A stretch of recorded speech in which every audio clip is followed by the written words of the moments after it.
Welcome back to Legend of the GLORIO Heroes, where we react to and discuss the latest going-ons in the galaxy. Democracy might be dead, but we're still here. And, I think with the conclusion of the second season, we here at the podcast have earned ourselves a nice, relaxing vacation trip to little old Earth. As always, I'm your host, G, and with me, as always, is my +1, Iro. Yeah, hi. I don't know if I've ever been to Earth, but I hear it's the birthplace of humanity. So It's good to expand your horizons, to kind of see more of the galaxy, But Iro, have you got your bags packed? Are you ready for the trip to Earth? I hope you remember to bring your passport and your ticket and your Earth Cult shawl. Yeah, I had to pick up a new one because I just wore my last one so much that it just fell apart. Yeah, no, I totally get you, man. Like it's not only a defining, presentation of your faith, but they're also very comfortable and I think quite fashionable as well. Yeah. Plus, if I learned anything from the undefeated of the East, Master Asia, it's that having a scarf is pretty useful. It's a powerful tool. In case I get into a pinch, Yes, indeed. It's if only the Earth Cult members in this week's episodes had remembered to use their scarves in combat, maybe things would have gone slightly different for them. Yeah, maybe. But I digress. We're getting right back into gear. Yeah, Season 3. Season 3, my guys. We are officially over halfway. Yeah, we are now officially over 50% through Legend of the Galactic Heroes, the legendary 1988 science fiction OVA. Uh-huh. And what do you know? We have an interesting trio of episodes for us to discuss here. I think these transitionary episodes are some of my favorites in the series because it's always like, okay, we've wrapped up a bunch of crazy stuff and we've kind of established a new status quo, and so what's the show going to be about now for the next 9 to 10 episodes? Now what? Right, what is the new status quo? And we're gonna have to probably just jump right into it because a lot of shit going on in these 3 episodes we're discussing this week. If episode 55, after the ceremony, the curtain rises again. Episode 56, To Earth, and episode 57, the Kunmel Incident. Yes, the. I didn't remember. I forgot that was the name of that episode, Kunmel Incident. That is certainly a way to describe that. But yeah, before we do that, we need to get into episode 55. So we open up with a new opening. Yeah. Oh, whoops! You mean the opening of our podcast? So full disclosure, when I picked the opening, the opening little ditty for our podcast, I was just kind of going through the Legend of Galactic Heroes soundtrack that I had, and just trying to find something that sounded like good. An intro. Yeah, sounded like a good intro that also kind of evoked the theme of the Sea of Stars and high flying space adventures. And turns out I ended up picking the 3rd opening of the OVA. So. All right, yeah, Sea of the Stars. Yeah. The first lyrics being "No need for crying." Maybe something we should keep in mind as the show progresses. Yeah. We are also introduced to a long-haired Reinhard. Yeah, there he is. Officially. He's got some new digs, too. He's got a new fit. Yeah. We can't do name everyone in the OP this time, because it's just Reinhard. Yeah, it's kind of notable. They kind of shoot out everybody else that are like... It's like Legend of the Galactic Heroes finally acknowledged...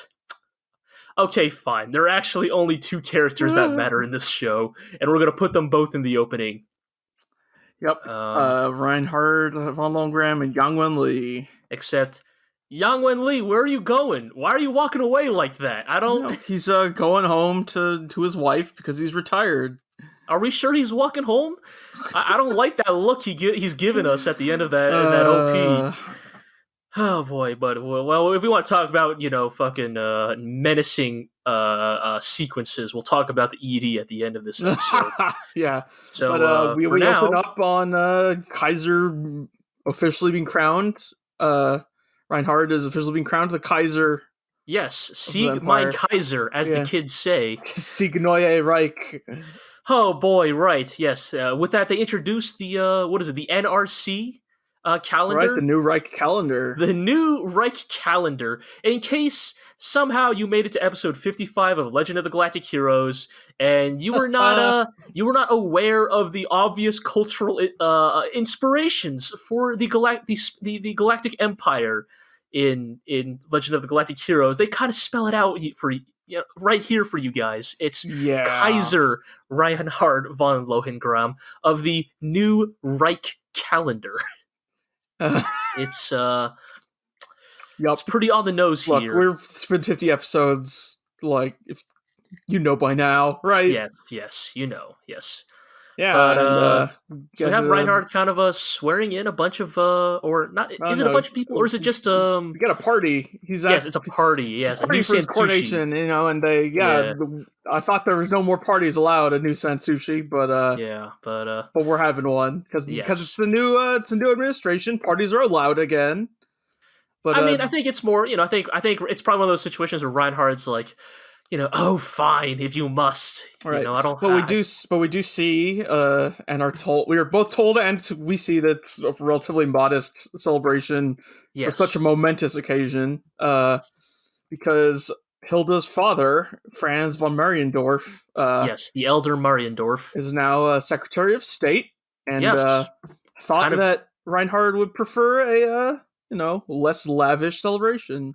Yeah, I mean, he guessed right, I think. Yeah. And it's kind of interesting. Like, we haven't seen a lot of the elder Mariendorf, but I think it's. I mean, again, I'm not making any judgment on that dude's personal character or capacity or competence, but I think in many ways it is very telling that it is Hilda's father who is being given this very, very high prestige position. And I'm not saying he doesn't deserve it. Obviously, Right. The show is probably going to show us like what are his capacities as a statesman. But for all of Reinhardt's talk of like this is a meritocracy, like Right. I'm going to run things differently, I think it's very telling. Oh, Hilda's dad is now holding Right. the highest position, short of Reinhardt himself. Well, once later this episode where he starts getting to his cabinet and other stuff, we can talk more about that. Yes. But yeah, so they're just kind of chilling, talking, and of course, getting to the Hilda top. comes to speak to her father, and Yeah. he basically comments that she's not like other ladies. No, she's not like the other girls. She's not into jewelry and dresses and horse racing. I think Hilda gives a pretty good explanation of like, Yeah. Look, like if there are people who are experts at that sort of stuff, I don't need to know about any of that. Yeah. And but hey, it's her interests have brought her far in the world. Indeed, they have. I mean, let's not forget that like the very status quo we existed now is almost single-handedly carried on the back of Hilda von Mariendorf. So yeah, both better and worse. And her father says that old sickly Heinrich Kunmel couldn't make it to the coronation, but right, love it. He'd just love it if Reinhard would come visit him. It would be really wanted to see her. Yes, and so as we all remembered from last season, they mentioned that yes, the Kunmel card is still in play. Not too much longer, but hey, long enough. And with that taken care of, with the party out of the way, we with the ceremony 1 over with, we head over to ceremony A on Heinessen, where Yang-Wen Lee is preparing for his wedding. Yes, and we kind of have a great bit here where just fucking everybody from, Julian and Kazaldu, just everybody fucking giving Yang Wenli, metric tons of Yeah, shit. like I don't like wearing stuffy suits, and well, you're the one who decided the dress code for your own wedding. Right. It's like you're the one who waited until after you left the Right. military, so you can't wear Yeah. your military gear or Yeah, your you're a military civilian uniform. now, Young Winley. Yeah. Your own fault. Yeah, but they do kind of mention that they do have a brief aside where like, well, yeah, I couldn't throw the wedding while I was still in the military because then I'd have to invite a lot of people, Right. and like officials. Like Yang Wen Li is like you'd probably have to invite Job Trunick. Yeah, well, he's over in Odin, but you'd probably be, out of obligation, you'd probably have to send that in. You'd probably have to send that invitation, and fucking nobody wants to do that. But so they walk down the aisle.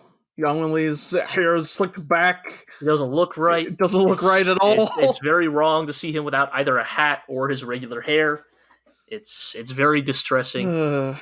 But it's a nice little event. It's nice to see Yang Wenli earn a smidgen of personal happiness in the otherwise bit of respite. Fucking wrathful quagmire that is his life. So. And they have a nice wedding reception at the restaurant Marked Rabbit. The same damn restaurant that they go to every time. I think they started going to this one relatively recently because there was the one they used to go to until they started fucking singing the FFPA anthem. Right, you are correct. And so we get to continue to watch fucking like.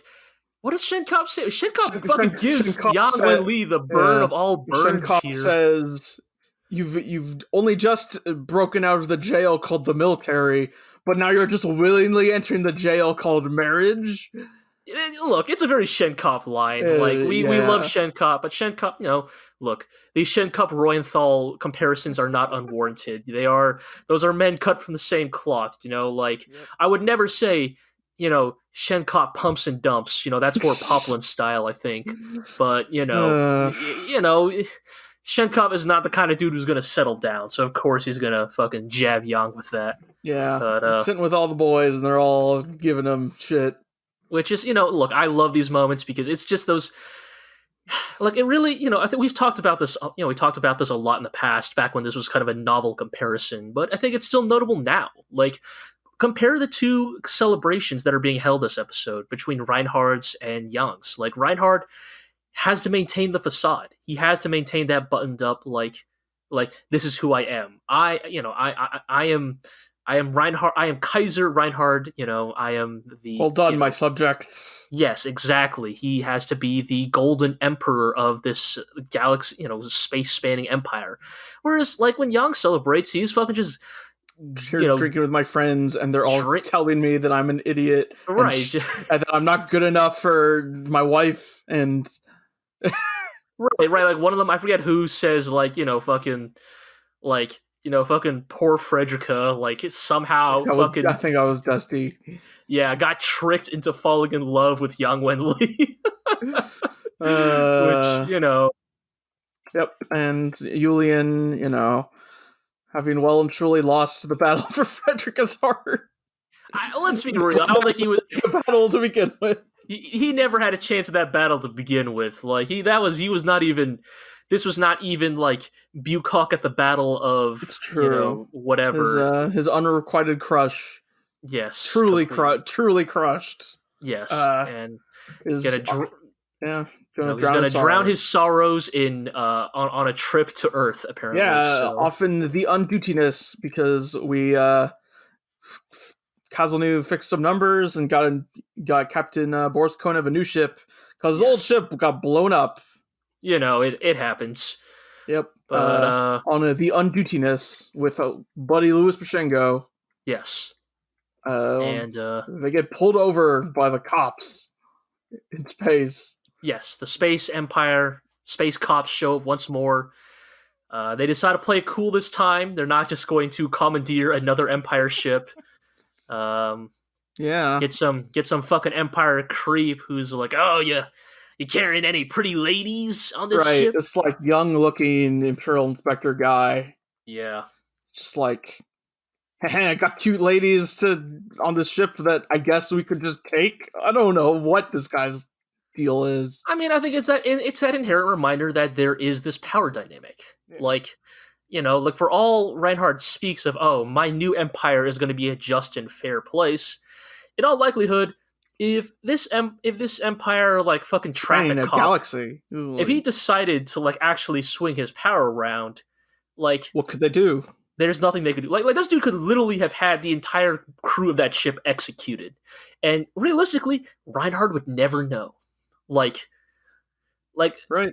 he is Yeah. but one man, and an empire is a big place. As Like, Boris Konov says, like I don't know what the people up high think or whatever, but not all of the people at the bottom rung like know where to draw the line. yeah, exactly, and like because that is the inherent nature of an organization that large, and like I'm you know, glad the show gets into that because it's easy to say now the Reinhardt's power, everything's fine, right? everything's wonderful and great. It would very easy. It would be very easy to write a version of Reinhardt's empire where because Reinhardt himself is good, somehow that magically makes the Makes rest everything of else good. Yeah, in his empire good. Fisher, But as Fisher King doesn't happen in reality. exactly. Yeah, and let's see here. But before Go they back go to Earth, there is yeah. a Reinhardt's or happen later. Reinhardt's meeting with a dude named Silverbear, who's Yeah. just this solid snake looking motherfucker. Yes, this kind of scruffy looking minor noble person, I guess. Right. And basically ask him what's important for Minister of Industry. I think that was the position. And just like seems satisfied with Silverbirch's answers because immediately appoints him to be the Minister of Industry. Yes. And the guy's just like, yeah, okay. Whatever you say, sir. Yeah. It's Reinhardt's playing it fast and loose. Yeah. He doesn't care about I guess what we're meant to do to get from this scene is he's not particularly concerned with legacies or names. He's more like he is trying to find who are theoretically the best men for the jobs that are now needed in this Right. theoretical peacetime. Like I think Silverbear is meant to appear as like competent. I assume so. Anyway, I mean, we don't really know yet. Like we know his answer to what he believes makes for a good minister. And but the thing that I think is actually more notable here is Reinhardt's plan to move the capital of the empire to Fazan. Which, yeah, I think that makes a lot of sense if you actually want to, if you actually really know the galaxy as a whole body. Because Fazan's the center, Yes. and it was basically the economic center of the galaxy already. Yes, and in this future new world order that Reinhardt has created, it makes sense to rule from there. And I wonder how much of that is also keeping a tighter grip on Fazan, and I guess as a result also keeping a tighter grip on the FPA territory. Right. The narration says that him moving the capital to Fazan is as good as saying, "I will dismantle the FPA eventually, completely."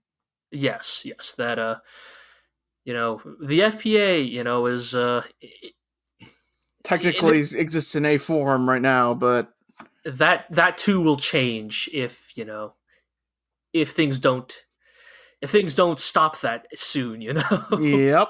And speaking of things potentially stopping that, we're off the Undutiness, makes a stop at the abandoned Dion Han supply base to meet with the Merkatz fleet. Yes, who have basically stationed themselves here in their their titular Sherwood forest. This is their place of hiding. We meet with Poplan. Yeah, and amongst a few others. Yeah. Let's see here. Yeah, Merkatz. And, they talk about their future plans for the Sherwood fleet. Like, Yes, the idea is that the idea here is that not only has Julian stopped here, just to say hello, but it's more that to kind of relay what are Yang's plans. Like right, despite the fact that Yang is quietly enjoying his retirement right now, he is still the taskmaster of this rebellion, and he has informed Merkatz that I right. don't know what he said time wise. What was the timeline Under on this? Like it was like in a few weeks, yes, that because according of the to new because according to the treaty, and the alliance must demilitarize itself, and so they're carting 1,800 ships to a sector to blow them up, to scrap them. yes, that these ships will be essentially, on paper taken off the list. Mm-hmm. But if someone were to intercept that scrapping and commandeer those ships, Yeah, that would be quite the boon for what yeah, it is would currently certainly be something. a very small fleet. And Julian does get a bit of he sweats a little here because he says to himself like, "Yeah, Yang gave us plans. I'm sure he doesn't intend to be a hermit for the rest of his life, right? Right? Probably, hopefully. Hmm." And so, I mean, I think Yang Winley will step back up to the plate when he's truly needed, but the question is Yes, always there. yes. Oh, if that's what you were asking, yes. Then I think. I mean, I think there's a version of this where, if Young had it his way, he would never step in command of a ship ever again. There's probably a part of him that's hoping that this rebellion goes off in such a way that, he can just direct it from the sidelines. But realistically, we will probably see Yang Wenli taking command of a ship once more. But Yeah, but yeah, he as, says as they that. kind of say that this is a long game plan, Yes, that he said it'll take around 5 or 6 years for Young's plans to really get yes. going. I mean, this kind of makes sense. He is building up a rebellion, and if he wants to build up one that is, that can elude the Empire's notice, it is A, going to take some time, and B, it is going to have to go, very gradually. Yeah, Like because even if they capture the ships from that scheduled, scrapping, still in 2,000 ships. Like yeah, that's about 2,000 almost. ships against the, mostly completely unharmed Empire fleet. That Yep. like like let's remember, like at the Battle of Vermilion, yes, Reinhard's fleet took a fucking beating. Right? It was like what 85% Yeah, cat. but the Royenthal fleet and the Mittermeier fleet and the The Bedfield Lutz fleet. fleet, and the Wallen fleet, and the fucking every other fleet, the Black Lancers, every other fleet, a-okay. Yep. So if you want to imagine that those fleets were divided up like literally, numerically equally, that means like roughly 90% of the rest of the Empire fleet is still there. Yeah. So it's an uphill It's climb. time to bide our time. There's a really interesting scene between Juan Lewis and Joan Lobello talking about like because they're still politicians in the FPA under the Sure. Empire, and they're pretty much arguing. Like Juan Lewis is saying, like we can't ban or like we need to fight for the ideals of democracy. Like we can't just roll over completely against the Empire because it's just like then we would lose the spirit of our ideals. But Lobello is saying that because they're the Empire's got a gun to their head, basically, we need to bide our time and give them no excuses to take us apart, and slowly wait for an opportunity.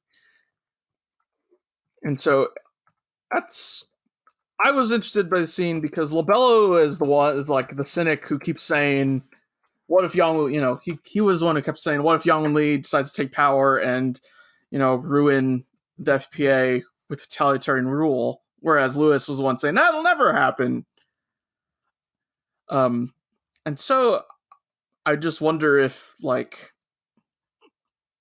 that's the if this scene is meant to be Lobello starting to just like if it's meant to prove that like his ideals aren't strong enough to truly carry on democracy, or what?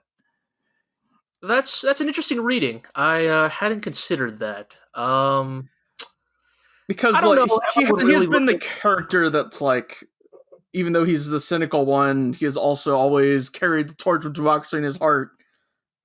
But it's a I don't bad know. situation. I don't really see it like that. I think Labello is just being smart here. He's being Yeah, pragmatic. Like, of course, I think because I think we've been repeatedly shown that Labello very much strongly believes in the ideals of democracy. right. It's just that, like, when you have a gun pointed at you, like, you have to think about your actions and what you say. Like, being idealistic and being principled is all well and good, but it's not really worth anything if it gets you killed. And I think that he is in the right here where he says we got to bide our time. And I don't think that's a compromise. I don't think that's like morally compromising Right. him or making him a hypocrite. I think Yeah. that's just. I mean, I would agree with you. I'm just curious as to where, if the show is going to go anywhere with that. Like that these Again, two characters are still showing up occasionally, of course, but I mean, I guess I don't see it because I don't think I really don't I don't really get this idea that Labello ever truly feared that Yang Wen Li was going to become a dictator. I think that he was playing the Murai. yes, I think Labello has always just mentioned that as as rhetoric, as a rhetorical like musing, he is just bringing that up as the possibility that yes, anybody can be corrupted by power. Anybody, with enough power and not enough checks and balances can, be subsumed by tyranny. But I don't think he actually he is not part of the FPA government that was actually afraid of Yang, orchestrating a coup against the FPA. Right. Like I don't think that was ever in the cards for him, and he's just the type of guy who say we need to prepare for such an eventuality. Yes, it's just that hey, of course we should consider it. Of course we should talk about it, but I don't think you ever seriously consider that as a reality. So I don't really see that to be necessarily contradictory with the views that he has espoused in this episode. And I would agree with you. I'm just bringing up the Sure, that's totally worth.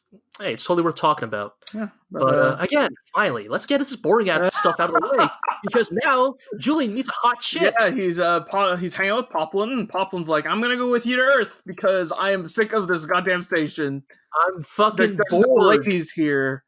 Right? I can't just bang any biological female. I need a wonderful mature woman." Yes. And, I mean, whatever. Hey, that's Poplan, man. And let's be real. What is Poplan best at? He's best at piloting a starship. He's a hotshot ace pilot. Realistically, how much ace piloting is he going to be doing in the next 5-6 years? Just because of the nature of the way they are building up their rebellion. So yeah, of course, hey, he's taking a quick vacation. He's coming to Earth. With Julian and Mashengo. But before he does that, he's like, "Hey, by the way, I want to introduce you to somebody who's joined with us here at the Sherwood Forest. The Corporal Cruiser here might one day become a second Ivan Konev, if not a second Oliver Poplan. They're an ace pilot, I guess. She whips off her helmet, and it's a beautiful lady. Hell yeah. Red hair, etc. We get the full-on, sparkles, and Julian's eyes grow wide. Julian is just fucking awestruck. Yes. Yeah. Fucking, if this were a Warner Brothers cartoon, his jaw would hit the floor right now. The heart would shoot out of his chest. Yeah. He's clearly smitten by a new character. Yeah. Corporal Kateros von Cruiser. Yes. Karin for short. Yes. And she kind of introduced herself as, hey, look, I'm a no-nonsense pilot. Yes. Kind of making the flowers of Iserlohn a reality. After we watched this episode, I went back and listened to parts of that podcast. The first fucking thing you say is, "What if there's a tomboy pilot who secretly likes girly stuff?" Hell yeah! I'm telling you, man. I'm a fucking prophet. Uh-huh. Look, we're gonna put that And tally. you also were like, no way Julian would be into Frederica. I never said it that strongly. Look, I'm just saying that we're gonna put tally marks for correctly guessed events in this show. I'm putting that one in my side of the chalkboard. All right, I Yeah, no, totally, yeah, confirmed. And hey, you know what? Hey, I'm glad we finally got a character like this because, like, I have enjoyed every female character that has shown up in this show so far. Yes, but they've always kind of been background, more secondary. Background's unfair. Secondary. Yeah. They've been less active, right? Like they have helped the people in charge. And I'm not going to say that Karin is necessarily going to be either A, main character, or B, even really, realistically do that much in this show. But, like, finally getting a character who's like just at least looks so far, looks just like a competent badass pilot. And Poplan says has not laid a finger on her because he's not into 15-year-olds. Yeah, and look, Poplan's got standards? Question mark. But so he says that women and wine both need time to mature. And also, like, when Julian's like, I don't have time to, hit on ladies, Poplan just lays into him, and he's like, if she's not noticing you, you need to make her notice you. Find the time. Like, yes. Don't waste yourself. Basically, Poplan giving some look. For as much shit as we love to give Poplan also is low key, like, maybe one of the most, like, observant characters in the show. Like, tells like it is. And I would say that I would say his advice has, like, at least a 0.7 batting average. Like, we do get a good bit here where Karin is kind of like, that's Julian Minchie. Like, this man I've heard so much about. Right. He seems like such a wimp. Yeah, like, dude seems kind of like a soft fucking loser. And it's like, I get it. If you don't know Julian, if you don't see what he's done, if you haven't seen Julian pull out a gun, like, on Hagdashu or something, like, you probably would think Julian's kind of soft. He looks soft. Yeah. It's only that our knowledge of him tells us that actually no, Julian doesn't fuck around. So they also bring up that Julian thinks to himself, have I seen her somewhere before? Which is basically saying, I've seen her somewhere before, on a narrative level. And also they bring up that her name sounded like it's from the Empire, but she refuses to talk about her family. And so, I don't know, somehow something might be up with that. For the record, you also said about Flowers of Ease Alone, what if there's a girl who's an Imperial spy, but falls for Julian's animal magnetism? Yes. So, hey, maybe you're 2 for 2. I'm ready to put that tally mark on my side of the chalkboard as well, should that come to pass. But, if nothing else, it leaves enough interesting. I think, as always, Legend of Galactic Heroes continues to do the thing where it effectively leaves just enough plot threads lying around that for now we don't need to address them. For now, Karin is not necessarily a primary or important character to the current narrative, but remember this. There have been enough threads laid down by her character that, one day the plot will return to her, and they will address the things that the foundations they have laid here. Yeah. And, that's always kind of just the really excellent thing about this show. And, again, like, what season 3 or what, like, all the openings of Legend of the Galactic Heroes have done is kind of laid down the foundations of what are going to be the primary story beats of the next season. Yeah. And we end off episode 55 with Merkatz looking into the stars and saying, we better get those ships, and the sun will not rise for me in the coming days, but for a younger man. Yeah, Schneider's like, do you mean Young Win Lee? And Merkatz does not have an answer for this. Yes, it's kind of, look, I don't think anybody fucking thought Merkatz was going to survive this show. But I'm frankly surprised he made it this far. Yeah, considering they didn't show up in episode 1. For random Admiral Man in episode 1 who's hanging out. Fucking, Who would have guessed he would have been one of the most important characters that showed up in that episode? I mean, we should have known because we went back and watched the D&T opening, and he's just in the opening. Yeah, Merkatz is just right there. Not and that we knew who the fuck he was at the time, but of course not. And I guess that blonde dude behind him was Schneider, which is kind of wild compared to OVA version of Schneider, right? But kind of. If nothing else, it's kind of Merkatz saying, "Hey, I've sealed my fate. Like, I will made my choice. I will get Yang that fleet or die trying." And my fear is that it might be the latter. Mm-hmm. But we will see. Yeah, it's episode 55. And we were all right back in that. We're all right in episode 56, which seeing the first minute of the show, I got real excited because Julian sits down at his desk. And he's like, "Gosh, I wonder what the deal with Earth is. I hear it's the birthplace of humanity. I guess I should revisit history of Earth." Yep, puts in another documentary. I'm like, oh yeah. And I'm like, oh no, not another one of these episodes. I mean, yup. Because there is a lot to go through. For the really heavy shit. Yes. Unfortunately, we already spent 36 minutes on the first episode. And there is no way we're going long. There is no way we are spending less time on this one. Nice going, Iro. Yeah, we did it. I told you to try and keep that first section short. Oh, whatever. But so we are treated to another documentary episode where we're kind of learning about the history of Earth. Yeah, I guess 20 years from now, in 2039, we will have, the entire planet will have split into two factions: the Northern Condominion and the United States of Euro-Africa. Yes. And what happens from there is what is known eventually as the 13-Day War. Right. This was mentioned in the other history episode. Yes. And, basically where thermonuclear weapons were used, leading to, as they say, nearly 100 years of conflict and chaos, leading to mankind's population falling to 1 billion.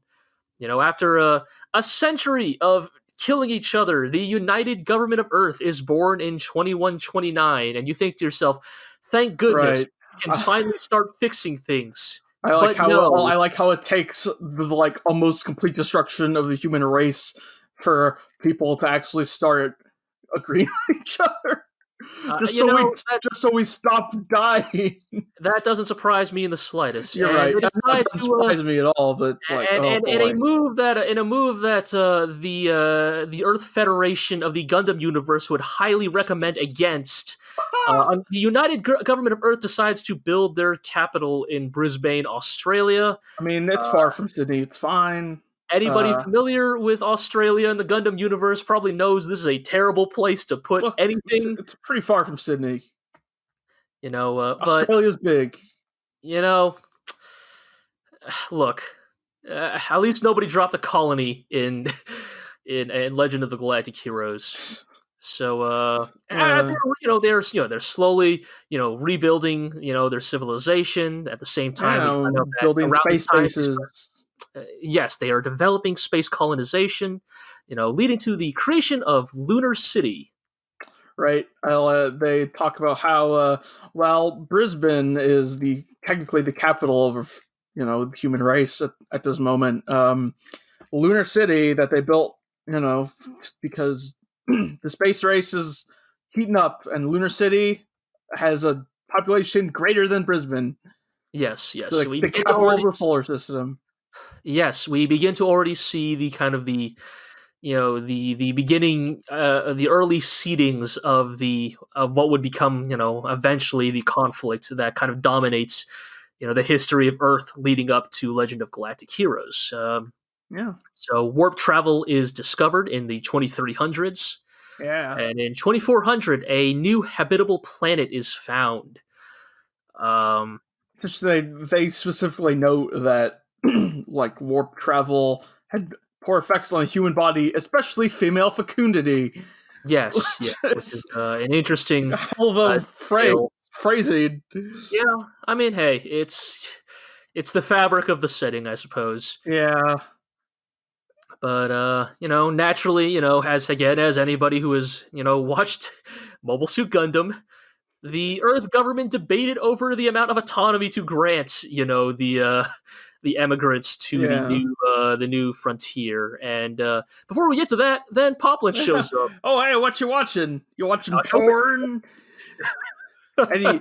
Oh, it's just the history of Earth. Well, has it got any money shots? Yeah, but I think it's very telling though that as much as Poplan is also like fucking time. Oh man, I hope you're watching porn. I hope Porn. it's I got the can do money some shot. porn. Maybe if he'd That- shown up in the previous documentary episode. That also, despite saying all of that, Poplan also decides to just sit down and watch because Yeah, he still sticks around. fuck it, I got nothing better to do. Then watch the downfall of humanity. Yes, but yeah. So eventually, in I think I see here 2484, the Space Force is formed.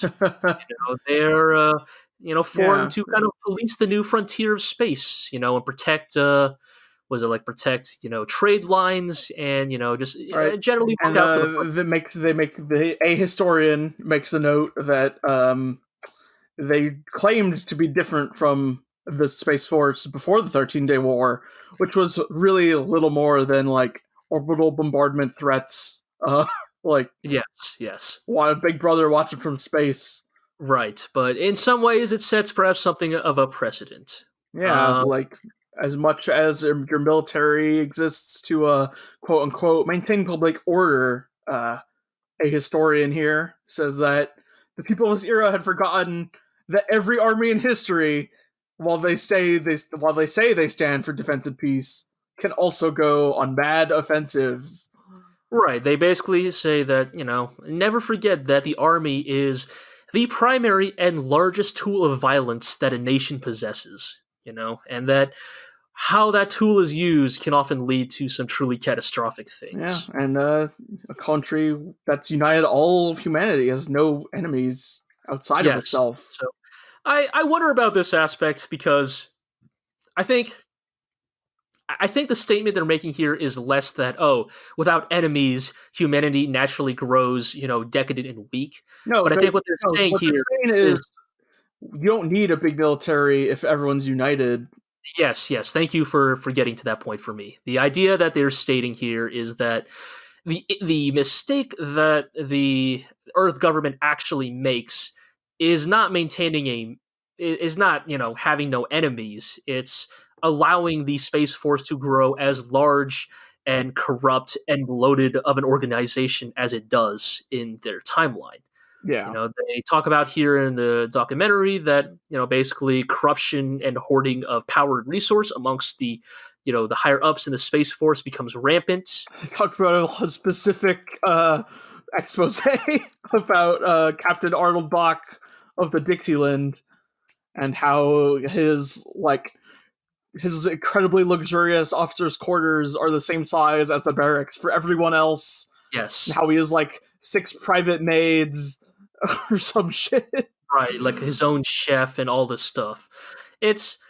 And of course they mention the documentary, mentions that of course this report had no effect on the politics because that dude was quickly shut down for his there's lots of lobbyists for the military because you get all that. And they mentioned what I think is a really excellent part here because I think it would be very easy to just say, and then they became bad and corrupt. But they actually mention a very real, very tangible cause for this, and that is that eventually the Earth government runs out of influenceable light space. They talk about how, in the early years, warp travel and the development of technology would allow them to expand the Empire's reachable space by 10, 20 light years every time. Right. Potentially, by the end of it, potentially, if you're experiencing rapid growth, then it makes sense to have growth of the military branch to maintain control of that. But as your growth slows, it's not good to have more military growth. Right. So basically, what happens in the documentary they show is that the influenceable light space reach begins to slow down with every passing cycle of the technology, just likely humanity reaching the kind of plateau of what it can achieve. However, the Space Force budget basically continues to bloat at the same rate as it started. And I think this is a really good, very like realistic way of showing how an organization can become corrupt. It Right. because I think it's very easy to pin the fall of a nation to a moral failing. That, the people became bad, they stopped believing in God, like these kind of very judgmental, moralistic, Right. But these like, things do happen for reasons. yes, yes. Like, this situation was entirely avoidable had the Earth government, basically, adjusted funding relative to the expansion of the empire or Right. the government, but they Yeah. did not. And Yeah, I mean, I'm sure politicians got paid a lot of money by the lobbyists to keep the military going. like, this has a knock-on effect, because then we find out that the Earth economy is basically falling apart, because with the growing budget of the Space Force, the Earth government, which has no access to like any kind of natural like industry or manufacturing Right, anymore. because wars and time passing has Right, just, depleted natural resources on Earth. right, we find out that the Earth government's primary, force of income is economic. They are kind of the Wall Street of the galaxy. Yeah, just But eventually, yeah. this turns into an exploitative system where the Earth government is basically sucking the wealth out of the colonies, and not really giving anything back in return. Like, in a globalized society, these kinds of institutions are theoretically acceptable, right? It is fine to have cities that don't really contribute any kind of tangible goods, but instead contribute, political capital and, economic institutions. But in a situation like the Earth government, where they are no longer even providing that much, Right. you kind of have a situation that the documentary shows, where eventually the colonies begin to say, "Hey, It's wait a minute, y'all." like colonialism right back again, right? Yes, yes, and so colonies basically realize that they have zero political agency, right. and It was noted that even though the population of the colonies is like vastly larger than that of just Earth, the Parliament is still 70% Earth people only. yes. So we kind of have a great bid here, where like the colonies at first start like being like, "Hey, isn't this kind of fucked up?" And I forget the name, but basically the head of the speaker of the House of the Earth That's government right. basically gets up to the mic and says that y'all are just entitled. Like, You're poor because it's your own fault. You should pull yourself up by the bootstraps and get rich like the rest of us did, working very hard. How dare you say that's our fault? You just don't lack. You all just lack ambition. You're just not working hard enough. It's some fucking real shit. Yeah, and this is around the part of the episode. Holy shit! You didn't realize that Yoshiki Tanaka has a very specific, like, he is going for a very specific narrative thrust here. Like, there's always, we will get to this at the end of this episode, but there's always this idea of the concept of applicability versus allegory in fiction. Right. It's a pretty blurry line, I think. But on the whole, I would say Legend of Galactic Heroes trades in applicability most of the time. And, I think that, again, I would never ever say that, like, this documentary is meant to be an allegory for our own politics, but it's more that the events that happen in this episode very much speak to the very real politics and the very real rhetoric that exists in... I mean, in any time in any age, these men remain the same. Right. This is the thrust of this show. Exactly. Like, there is a very specific line in this documentary that says that in the name of capitalism, Earth continue to plunder the colonies. Like, they're not making it. They're not making any bones about it. They're not being coy here to be like, "Oh, because of the quote unquote greedy politicians." No, they say this is capitalism. This is capitalism in action. Like, yep. I'm not one of those guys who's like, "Oh, capitalism is 100% bad," but this is what unchecked capitalism looks like, without any like oversight, without any regulation. This is what happens. And so the colonies kind of band together, and they said, "Well, okay, let's try to present Earth with an ultimatum." In 2682, they have a 3-part ultimatum. The first is to kind of pare back the overgrown military, reduce military spending, The second is that they want seats in Congress representative of the actual population. No more And gerrymandering. yes, and finally they want demand that they say specifically capitalism must stop all interference with the internal affairs of the colonies.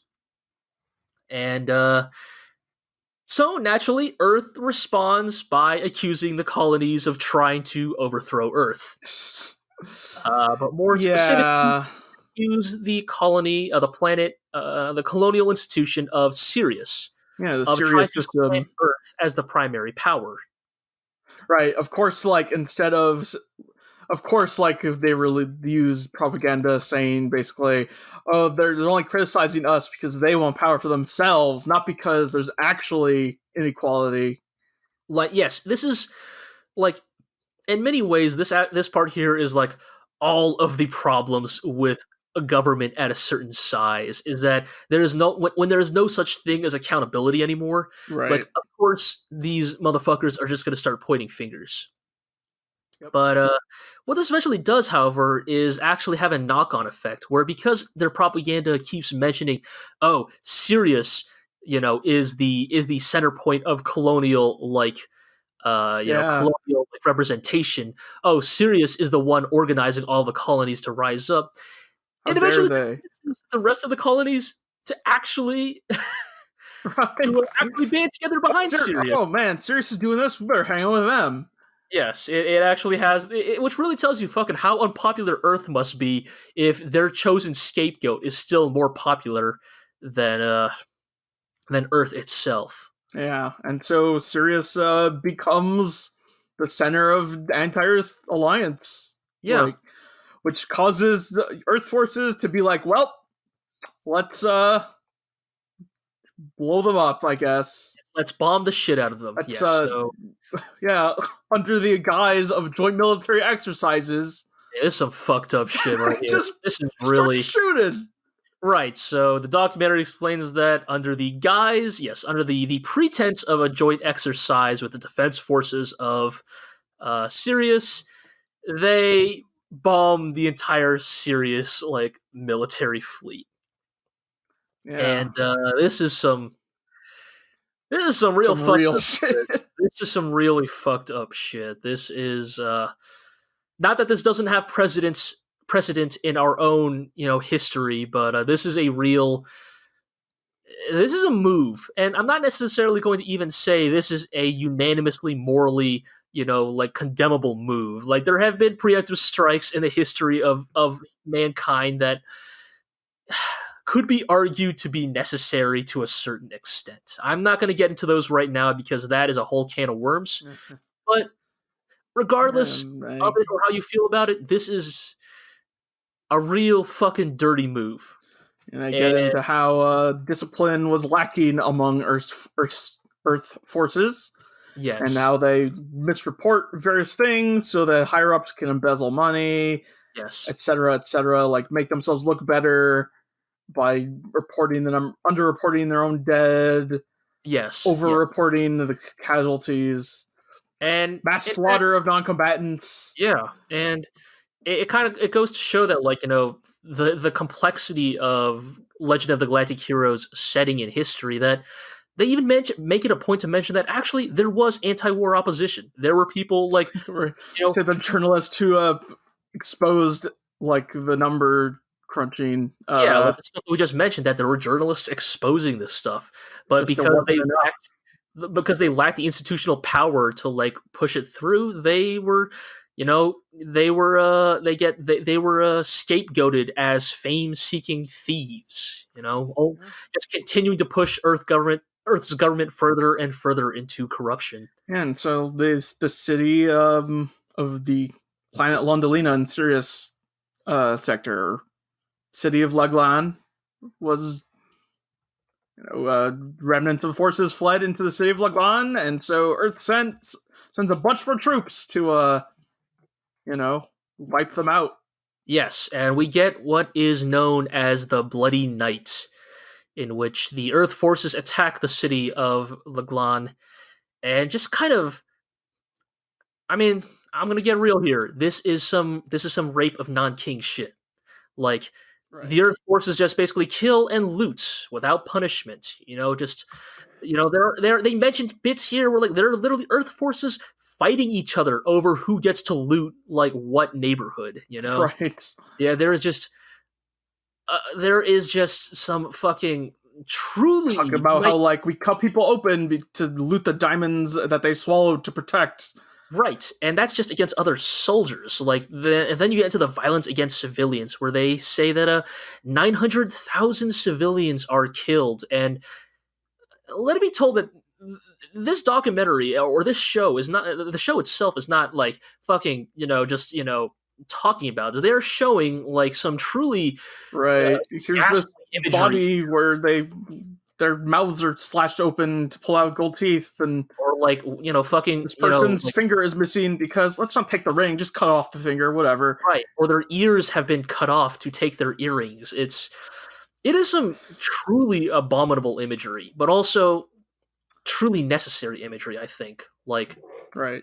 not just for the documentary itself, but as a show. Like as a show, Legend of the Galactic Heroes, like I think it is necessary to not shy away from this kind of imagery. We often talk about like gory imagery, gruesome imagery, like and its purpose in fiction, right? Like Yeah. we talk about gratuitous violence. You're like, oh, like this scene did not need to be this way. It did not need to be shown this way. And for those of us who don't listen to our other podcasts, we kind of get into this when we talk about Devilman Crybaby.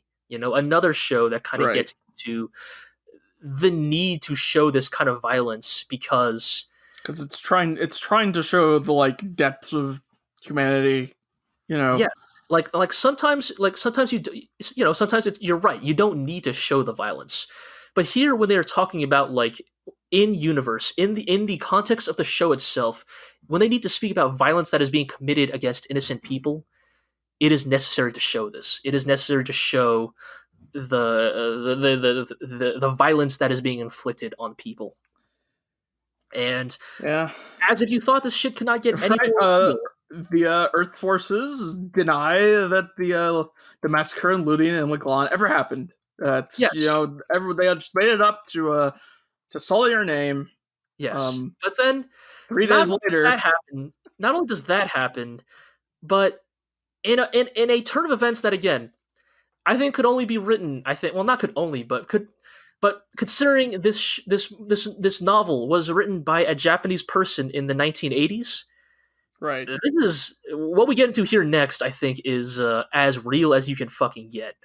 Like this is more real than I think almost anything else I have fucking seen in Legend of the Galactic Heroes. Is that the Earth forces go from denying the events of Laglane to revising their story to minimize the casualties and deflect blame. The massacre did happen and looting did occur, but it was only on a small scale. Only at most 20,000 people lost their lives.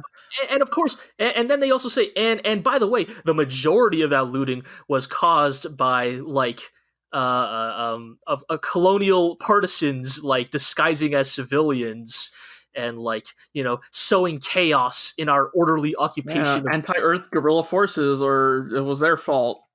Yes, like for those of you who aren't that familiar with history, which I'm going to be honest, if you're listening to this podcast, you're probably pretty familiar with history. Well, but, so just to kind of get into my benefit, because I'm not that familiar with history.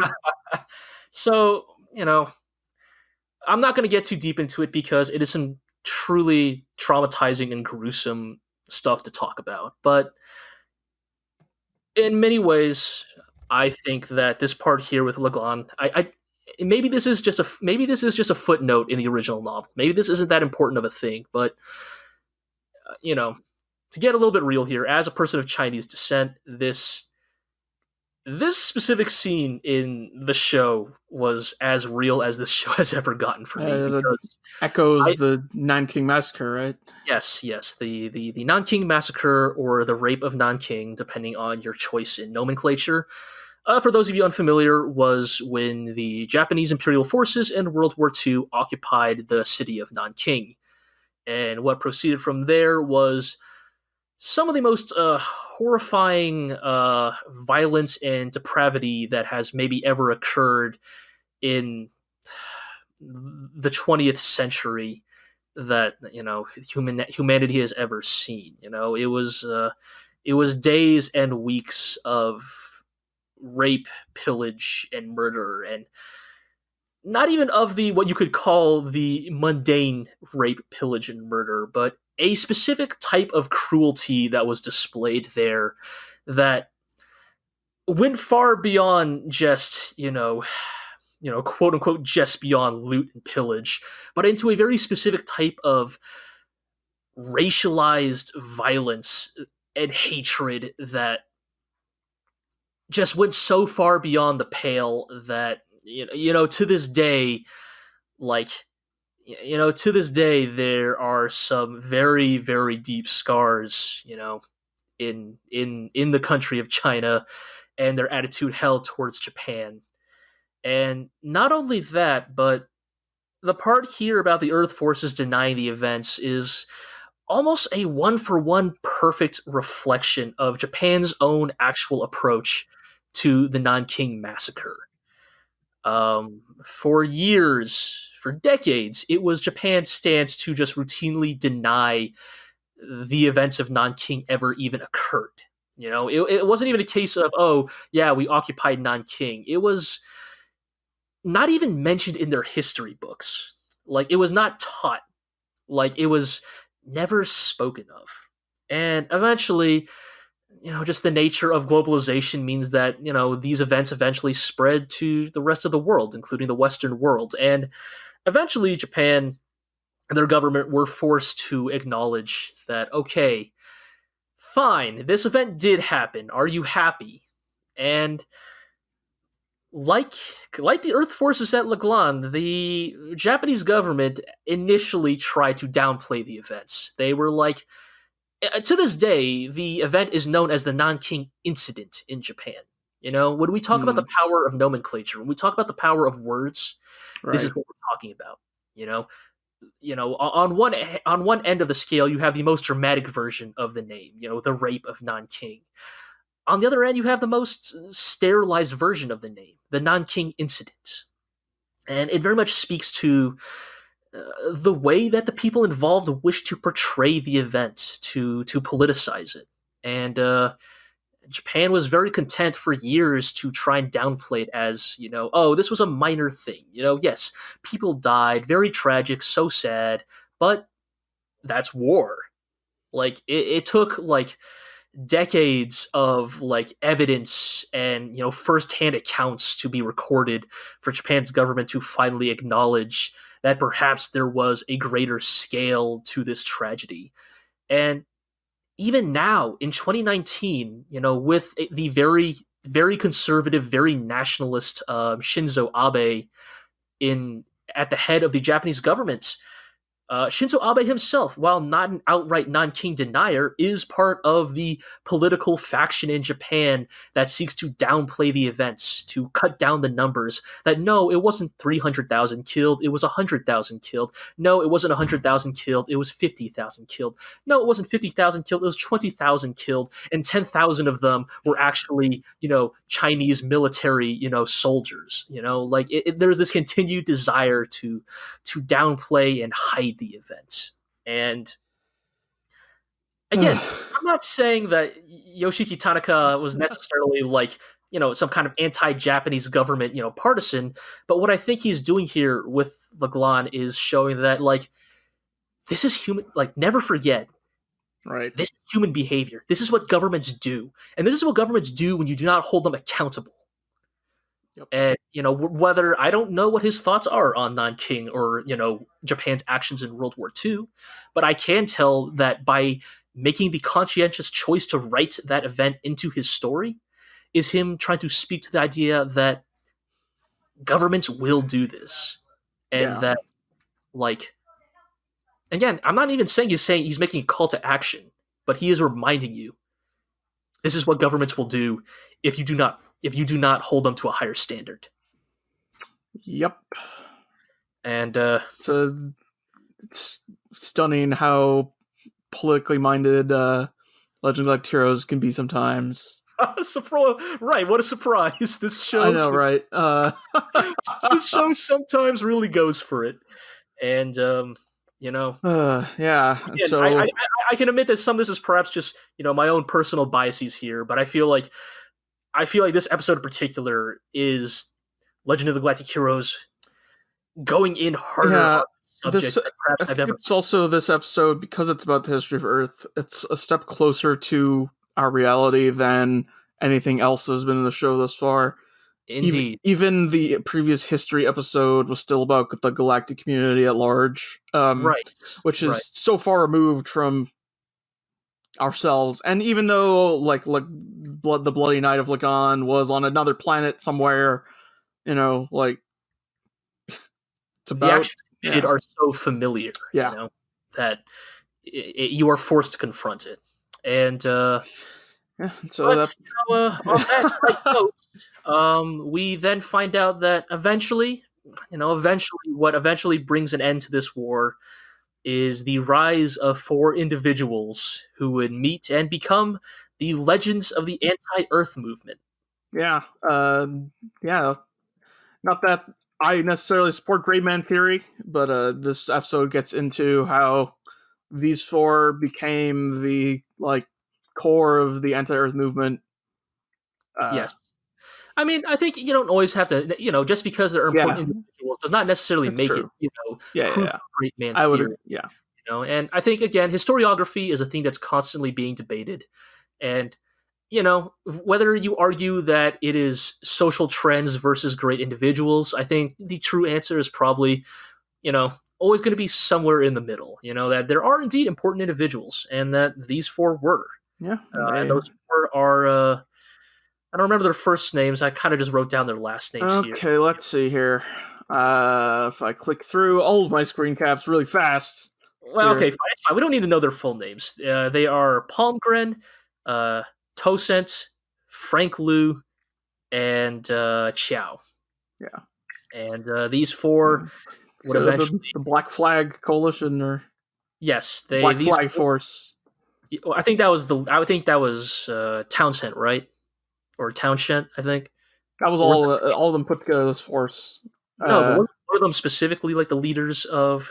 Frank Cool is the field commander. Yeah, he was specifically okay, let's see here. That's okay. Tom Green was kind of like the ringleader. Holmgren was the face, his ideals. Townshend was good at logistics, organized bases and such. Frankel was the military lead field commander, and Chow was the intelligence man. Yes, well, sabotage, etc. The point is that they would basically kind of round up and consolidate the anti-Earth movements until it was a force that could, as often and unfortunately as often as it happens, basically create a military force that could forcibly destroy the Earth government to gain their freedom. They fight the Earth forces back to Earth and commence with just orbital bombardment. Yes, they just completely obliterate the surface of the Earth. Yeah, so they just wipe it down to 1 billion people on Earth, and the era of Sirius arises for a short amount of time. Yes, because Palmgren, who supported great ideals and revolution and emancipation of the colonies, dies of an illness on the podium. Yes, 2 years into the new government. And some fucking zombie from Gundam shit. Yes. Or Zeon Zoom Daikum. Yes, there we go. Yes, it's I mean, on one hand you could argue it's contrived, on the other hand, that's fucking human nature in a nutshell.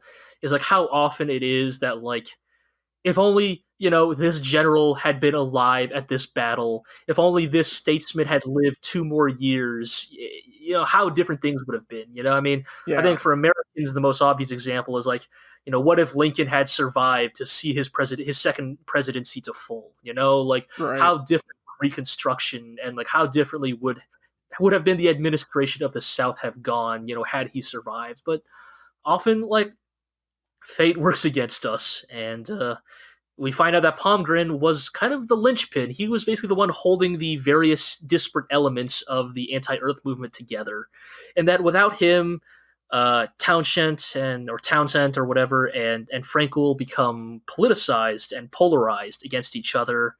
Frankel attempts a coup on Townsend.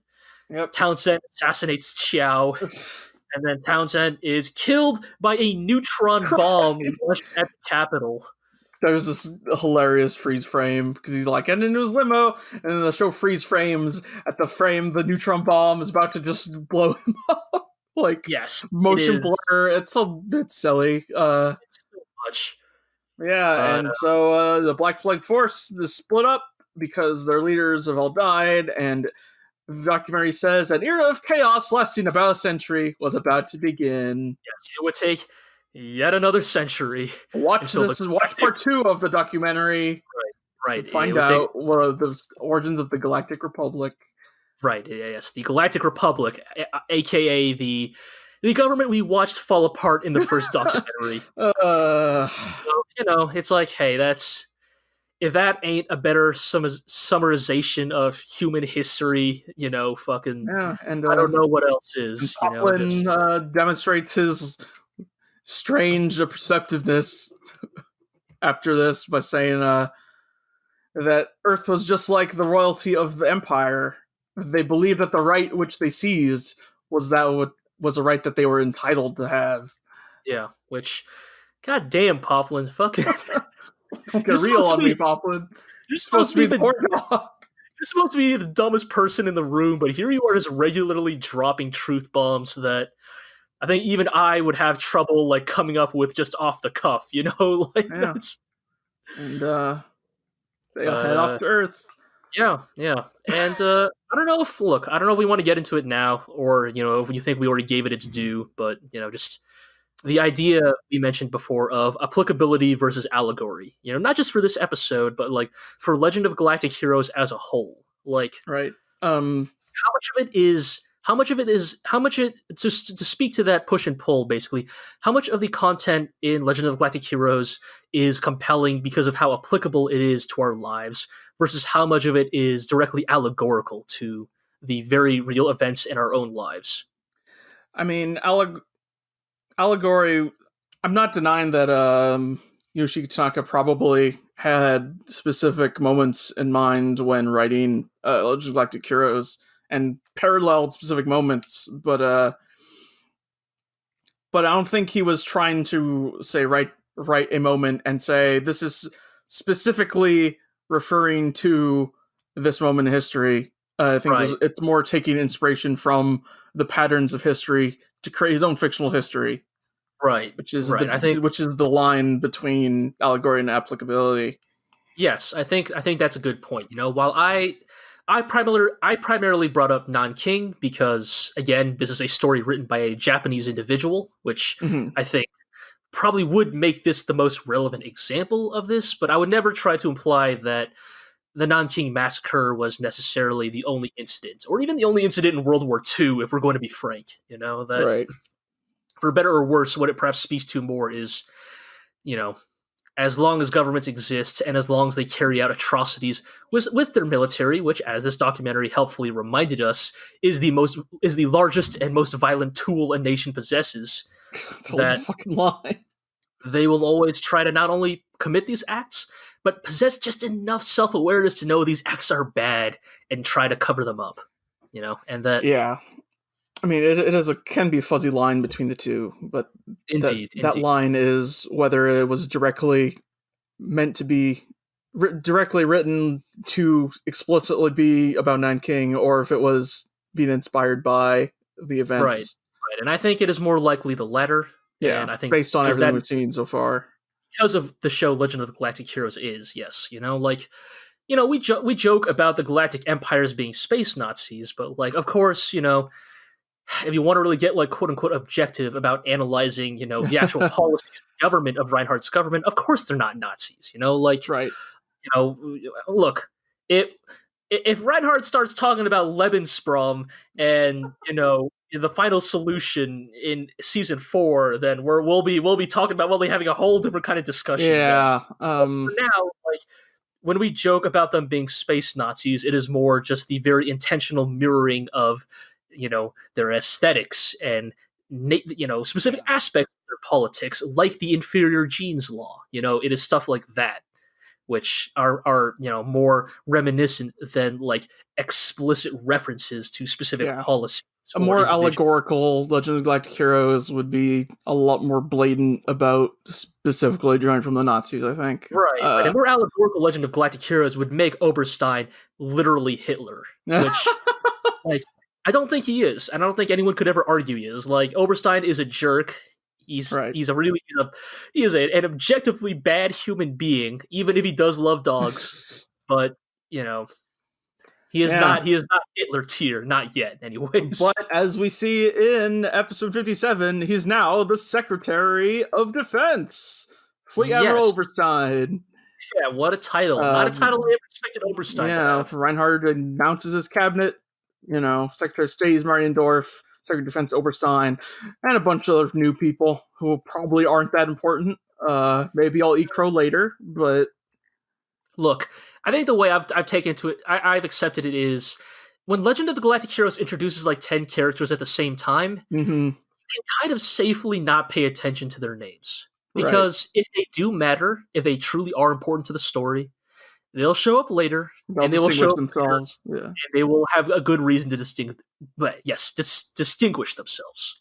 The only one I kind of have an eye on is Silver Birch because he had a scene 2 episodes ago. Right. So that is a way of communicating. Oh, maybe this is the one you want to pay attention to. Yeah. I mean, we saw that in the same way with Reinhardt's admirals. We were introduced to like Mittermeier and Royenthal, and then you got like Bittenfield.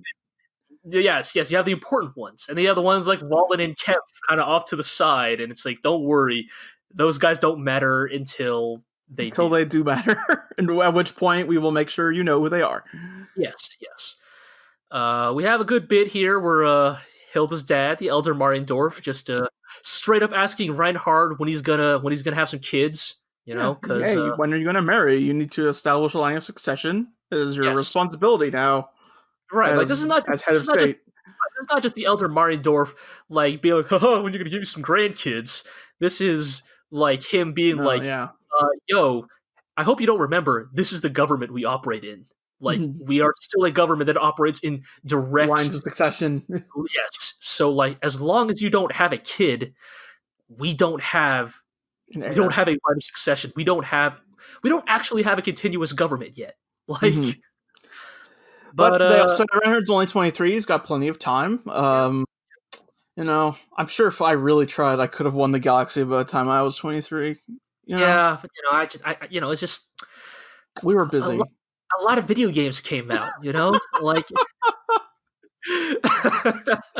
telling you, I got to pick between like finishing Sekiro and winning the galaxy. That's a tough balance to reach there. It's true.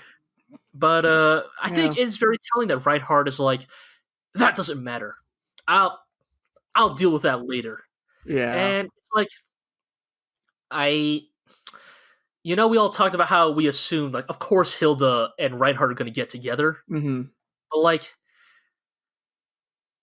what if events I'm not saying like Hilda dies, I'm not saying that's happening. What if some events conspire that somehow prevent that from happening? Because I fear that what if this is actually foreshadowing that I'm not saying they're going to reveal in episode like 72 that, oh, sorry, Reinhardt's shooting blanks, but or what is he gonna never mind. I'm not even gonna bring up what I was about to say because it's all right. You can tell me after the podcast because I'm curious what you were about to say.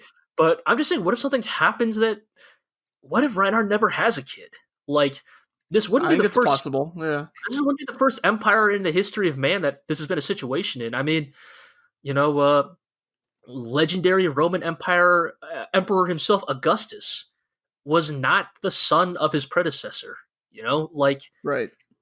I Like mean, and then these heck, even happen. I guess even Rudolph's first heir was like his grandson, right? Yeah, like yeah, I'm just saying it's one of those things where it's like, and I wonder if you know, I save our baseless speculation for the end of season podcasts because otherwise every podcast would be 2 hours of speculation. But I'm just saying, what happens if one of the primary conflicts in the Empire down the line is succession? Well, we'll just have to get Anna Rose's child with her attendant boy, and everything will be fine. Yeah, but anyways, yes. So, long story short, Reinhard kind of waves it off, and Yeah, and we immediately get a scene of Oberstein. no, before that, actually, we have a small bit where Mariendorf says, "Oh, by the way, I got this nephew, Yeah. Baron von Kunmel. He really wants to see you, Reinhard." Okay, Uh, and Reinhard's like, "Okay," we'll go check it out. So that Yeah. happens. Then So we get to Oberstein just like lays into Mariendorf and is like, "I hear you were talking about marriage. Did you mean your daughter?" right. Are you trying to get more political capital? And it's the most fucking Oberstein It's ass, so like Oberstein. fucking chill out, Oberstein. Like, here's the thing, though. It's like you get where Oberstein's coming from, of course. Yes, of course. Because even if Mariendorf actually meant that entirely, like, benevolently, let's say he had no hint of ambition in his mind when he asked, Reinhardt about marriage. And he goes on to say that he did not. So Right, which he goes on to say he didn't, which again proves that either the Mariendorfs are much better at playing the political game than they're letting on, or they're a lot dumber than they're letting on, which, we'll see. But, yeah, Oberstein, I mean, because I guess in a way, it's like, Oberstein's a jerk about it, but he's also not wrong. They're like, hey, if, like, I'm already trying to muscle in, I'm already trying to muscle in on Reinhardt, and I have to compete with Hilda. Like, and, like, after the events of Vermilion, let's be real, after the events of Vermilion, Hilda's political capital has skyrocketed. right. Like, make no mistake, there's a fucking reason why later in this episode, when Reinhardt is getting lunch with Baron von Kunmel, it's it's Hilda sitting next to him and not Oberstein. I mean, other than Oberstein would never go to a lunch because he would fucking say some snide shit. But I think Oberstein is now more acutely aware than ever that in some ways he is losing influence in the game. Doesn't want anybody to have unduly high influence with the Kaiser, because that's not in accordance with his principles. Unless it's him, unless he's the one who has disproportionate influence. Sure. And as I was saying to you while we were watching, like, season 2 didn't get that much slimy Oberstein. I think we're gonna get a lot more in season 3. Slimy Oberstein to make a comeback. Yeah. But yeah, so basically, Reinhard decides to give Kunmel a visit. Makes his way to the Kunmel estate, where we find Kunmel ain't doing great. He's doing even worse than he was last time when he met with his sick-looking guy. I was a little sad Mecklinger wasn't here. We haven't seen Mecklinger at all. Yeah, I hope he's okay. Yeah, I'm going to echo last podcast. I hope Mecklinger's all right. But yeah, so invites him to lunch, and they basically sit down for lunch, and Kunmel just lays it out. So I'm going to be real with you, Reinhard. We're sitting over a bomb. Yes, we are sitting over an underground chamber filled with Zephyr particles, and here in my hand is the detonator. And find out, we were thinking, like, we spent so much time in the last podcast wondering what could possibly be the Earth Cult's crazy plan with Kunmel. What crazy thing will he do to influence the entire galaxy? I'll just put a bomb here. Turns out it's a bomb. I'm a little disappointed. Yeah. Like, I'm not, look, I'm not angry at you, Legend of the Galactic Heroes. I'm just a little disappointed. You make all these fucking wide sweeping gestures about I think maybe some of the stuff of this episode makes up for it, but true. But just all these conspiracies about the Earth Cult, and it just results in a bomb. Like, at this point, if Yang's secret weapon back at Iserlohn is also just a bomb, well, okay, actually that would be pretty funny because they spent all that time looking for a bomb. Yeah. So if it was just the secret was just a second bomb. That would be pretty funny, but I would hope for something a little bit more, grand than that. But yeah, so Kunmel basically lays out. He's like, yeah, I've been powerless my whole life, and now I hold all the power. Right, like he just wants to hold the life of the Empire in his hands for once. But Reinhard is not a man who will capitulate, even with his life on the line. We kind of get a bit here where fucking, Kunmel is just monologuing instead of hitting the button. We have all these great bits here where, like, the rest of Reinhard's cabin are, like, trying to eye Reinhard and be like, oh, you want us to, like, they're, like, fucking, like, looking back and forth. They're, like, their brows are my gun here, I guess. We have a great bit here where one of the security guys, like, sticks his head out from beneath the table. Like... Yep. Of course, then you find out in the next scene he's back sitting at his table, which is very funny to me. Yeah. Like, he crept up right behind Baron von Kunmel, and then, like, Reinhard's like, nah, go back to your seat. He's like, all right, fine. But, meanwhile, one Ulrich Kessler is, head of military police, is being visited by one Job Trunick. This motherfucker. Still here! Job Trunick informs Kessler that because of his supposedly my loyalty to the Kaiser, I was forced to work with those Earthcall goons. Right. Let me tell you their plans so I can curry favor because I'm a fucking ass kisser. And it is very Job Trunick that he says every other sentence he tries to remind Kessler. I just want to remind you, I didn't want to work with the Earth Cult. They forced me to. Like, it's loyal to the Kaiser. But for better or worse, Kessler makes good on Job's information and launches a raid on the Earth Cult headquarters on Odin. Yeah, launches rescue squad to Reinhard's location and just goes after the HQ of the Earth Cult on Odin. Wow, what a fucking... They start playing a fucking Night on Bald Mountain, which... some of you may recall was in the Disney film Fantasia, in the segment where the devil is summoning ghosts to terrorize people. As Imperial troops just shoot this place up. Yeah, and it's we wanted more crazy Empire shit. Yes, and we are getting it in spades. Just fucking scenes of Earth Cult cultists just rushing Empire goons with knives, or like killing themselves, just disemboweling themselves, and drinking poison, and it's ridiculous. It's so goddamn ridiculous, wild. And but we come back to the Kunmel estate, where Kunmel keeps monologuing. He's just like, this dude could have pressed the button like 20 minutes ago. But this is what happens when somebody who has never been in the spotlight gets into the spotlight for the first time. They just can't let it in the spotlight. And I'll keep this going as long as I can. He fucking sees that Reinhard keeps kind of gripping the pendant that the Kirky Eyes picture. Yes, and his hair. Don't forget his hair is in there too. The lock of Kirky Eyes' hair, yes. And Kunmel's like, I want to see that pendant. And everybody's the one with the bomb here. Show it to me. And everybody, I kind of love this. Everyone. I mean, even us. Oh shit! Cross the line. And Reinhard, fucking, we get a little bit of bratty Reinhard again. Like Reinhard, who won't share his toys, is like, no, I don't want to show it to you. You're not allowed to look at this. It's mine. And Kunmel's like, no, I want to see it. No. And the struggle to see the pendant here is what allows Reinhard to fucking clock and just slaps the detonator out of his hand. How dare you touch me?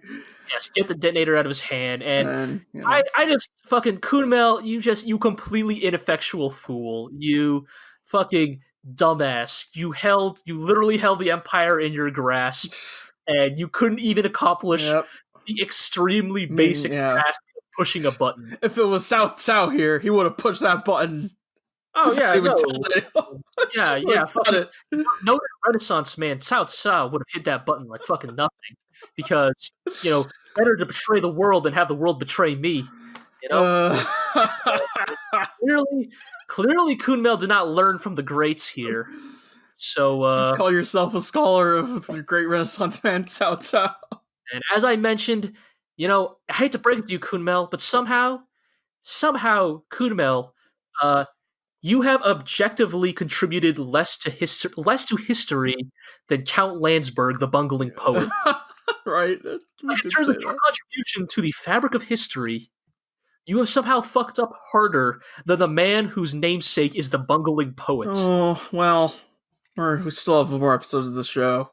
Look, man, I'm just saying, I think this is it for Kunmel, whereas Landsberg's still out there, man. But he brought the issue of the Earth Cult to Reinhard's attention. Sure. I mean, yes, I guess Kunmel gets the honor of being the first failed assassination attempt on Kaiser Reinhard. He gets to go down in the history books as the first assassination attempt of the Kaiser. Which, hey, in and of itself, hey, that's kind of notable, I guess. Even if I think all the historians will just say, Kunmel had everything going for him, the plan was perfect, and he still somehow fucked it up. Wah, wah. Yeah, and so that leads to a very Reinhard moment here. Yes. Where kind of like staring off into the distance, and he's like, it was so satisfying to fight for something, to win something. Fight to gain more and more power. But there's no joy in trying to defend it. Yeah, like maintaining it, defending it. Like, defending a status quo, that's boring. And I think the world should be filled with more great enemies. And again, I think, I'm not going to say I'm going to put this tally on my end, but, I think I was the one banging the gong back then that Reinhard's warmonger tendencies are only going to get worse from here on out. Yeah. Like, he is uncomfortable. He is uncomfortable in a world where he's not fighting. And I almost think that, I think Reinhard kind of relishes this moment because finally somebody I can be totally justified in just crushing. Yes, and that leads to Reinhard meeting with his admirals, and his admirals and the rest of his cabinet to kind of basically talk about like, okay, what do we do about these Earth cult guys? Yeah, we need to deploy troops to Earth, and right. We have a fucking notable sleazeball Hydra kind of showing up here to be like, well, actually, I think we need some more time to investigate. If you could give me a few more months to look into the Earth cults. And, the narrator even goes as far as saying that there's friction between Lang and the National Security Agency and Kessler of the military police. Once again proving that no matter the time and no matter the age, Lang the deeds of man remain the same.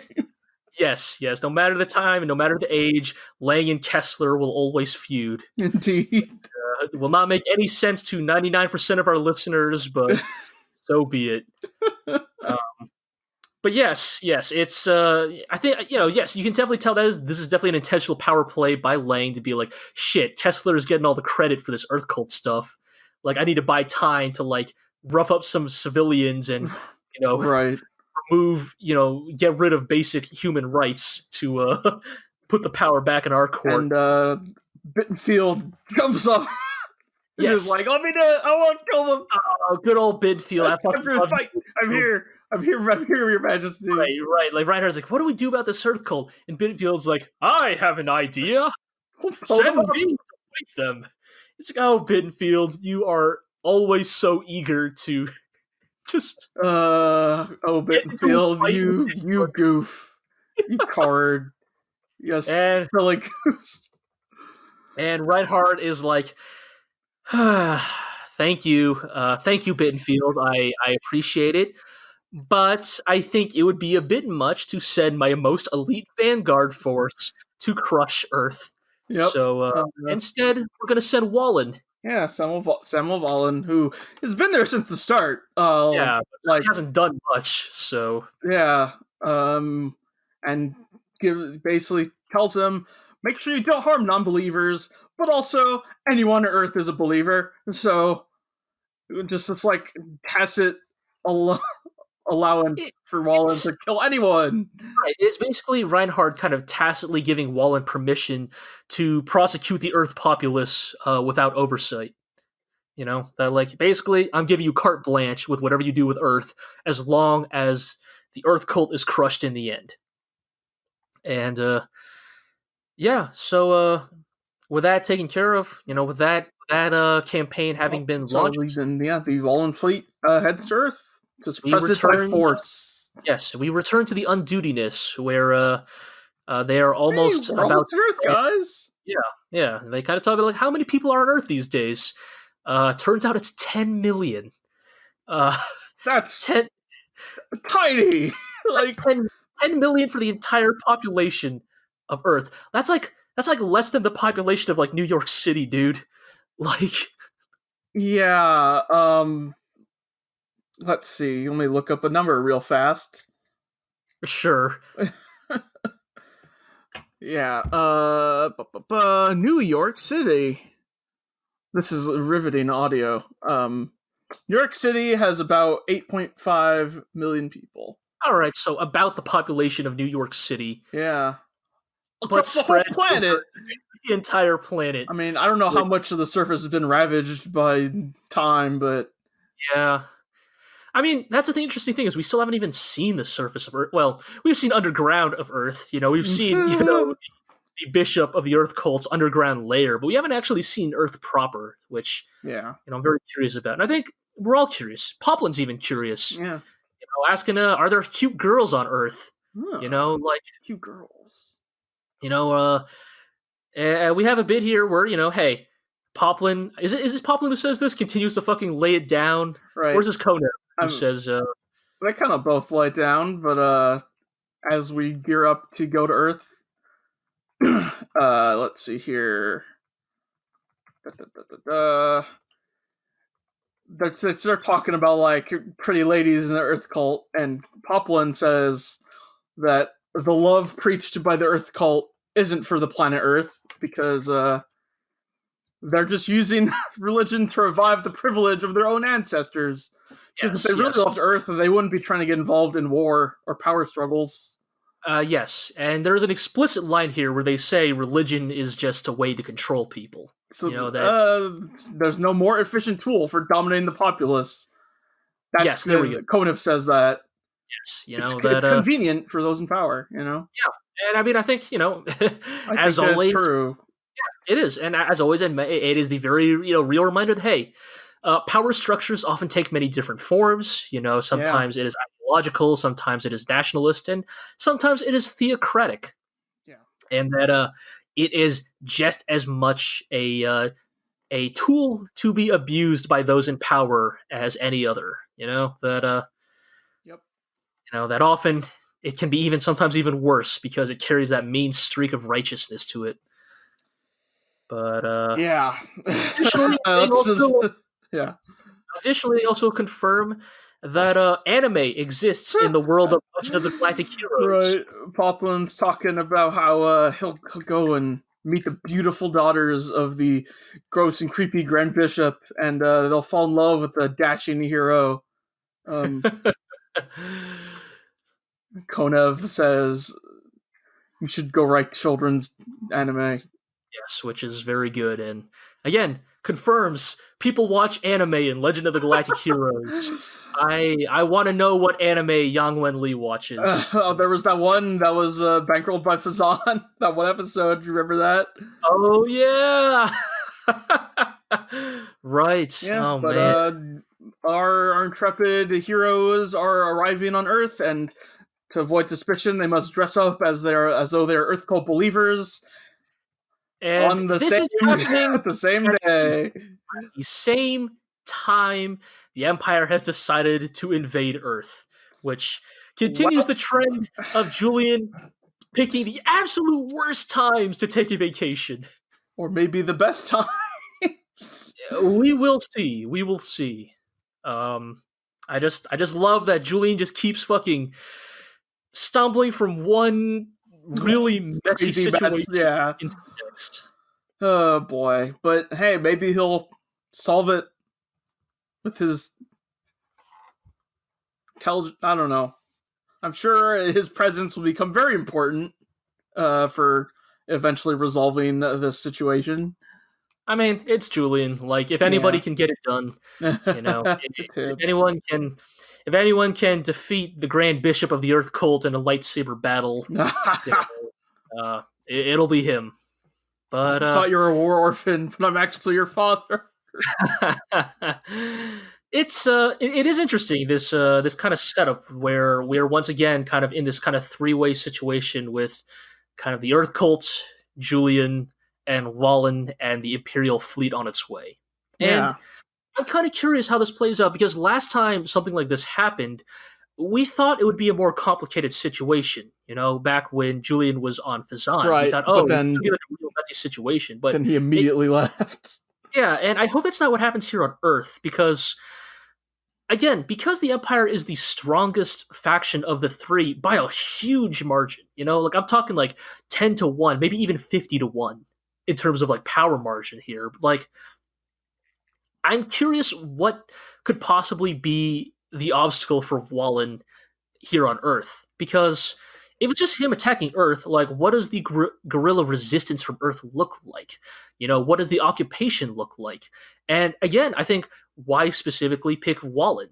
Like, why not Mittermeier or Bittenfield? You know, and I think I don't just mean that in terms of a skill set thing. I think I mean that in a narrative, like, positioning thing. Mhm. Like, because again, like, I don't think it's a coincidence that when they needed to pick an Empire admiral to get killed by Yang Wen Li, They picked Kempf. They picked Kempf. They picked someone who was, frankly, a little bit more expendable than the other admirals. And I feel like, again, unless there's like a lot of stuff they haven't mentioned about Wallen in the books, that's kind of Wallen now. Like, we don't know much about him. Like, he has probably done stuff in the show up till now, and we just straight up forgot because, you know, it's been a while. Yep.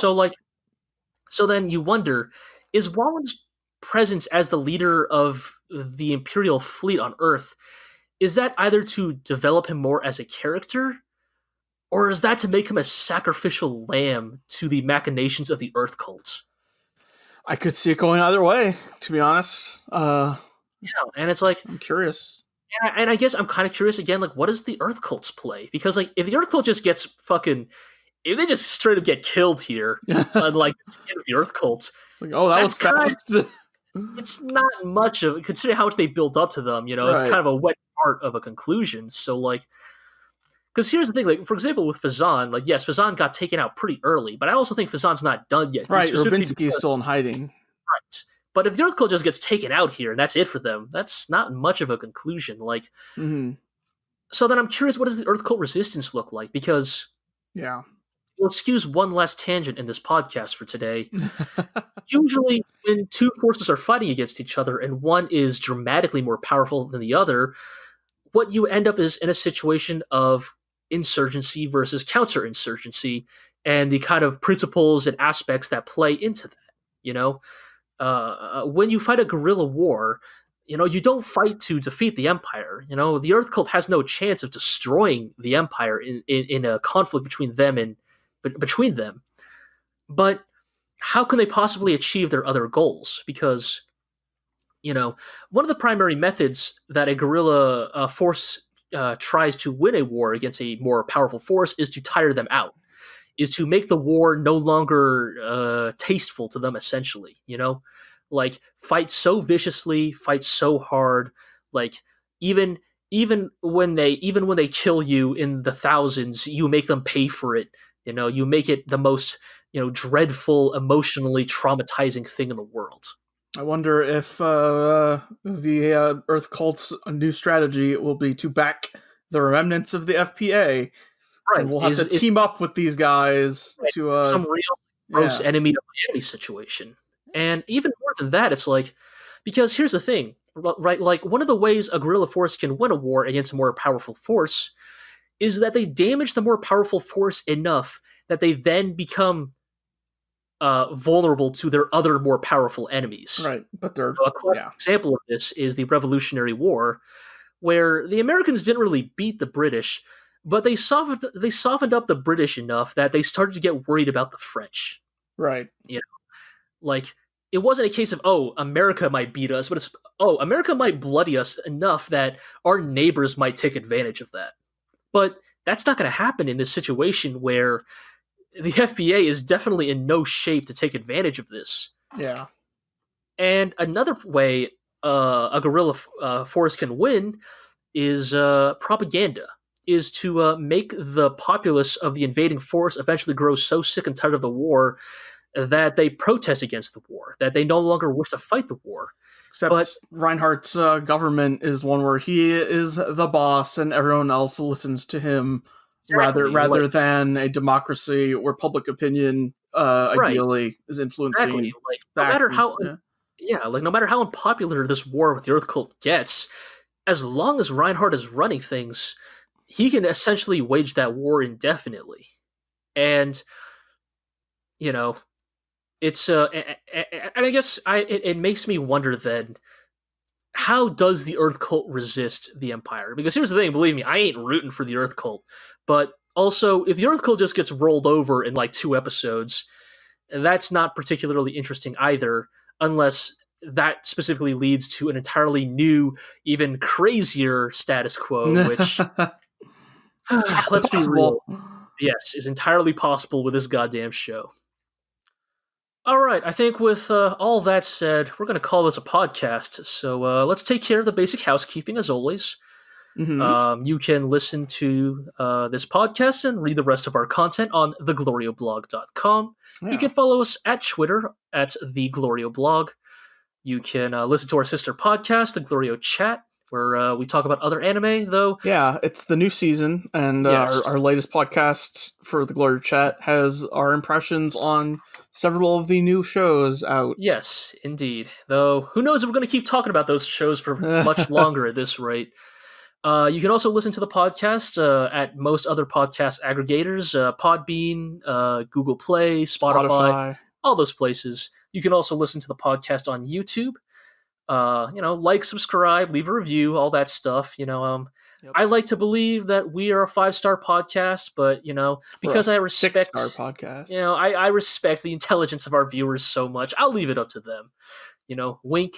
I think. Yes, you can watch Legend of the Galactic Heroes on High Dive and VRV. And I think that's gonna do it. So, Iro, you have any closing thoughts? Heydrich Lang is a foot-2. Post Malone. Boast Malone. Is it Boast Malone? Post Malone is an actual rapper. So what is Boast Malone supposed to mean?